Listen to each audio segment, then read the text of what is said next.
अरे यार भैया आज मुर्गा खाए का मन करता है यार। मुर्गा खाए मन करता है? हाँ। पैसा तो नहीं मर दे। अरे यार तब कोनो जुगाड़ लहावे चाहता। रुके काखे मुल्ला फसाई था। सैया हमार मोटर कार भैया हमने पढ़े ना तो लेटर पढ़ देते हैं। भैया हमसे ज्यादा के पढ़े भाई गाँव में। पढ़ देते भैया तनी।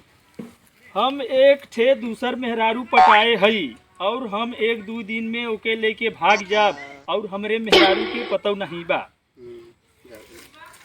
रुका रुका रुका रुका रुका सही सुना तनी। हम एक ठे दूसर मेहरारू पटाए हई और हम एक दो दिन में ओके लेके भाग जाब और हमरे मेहरारू के पतो नहीं बा।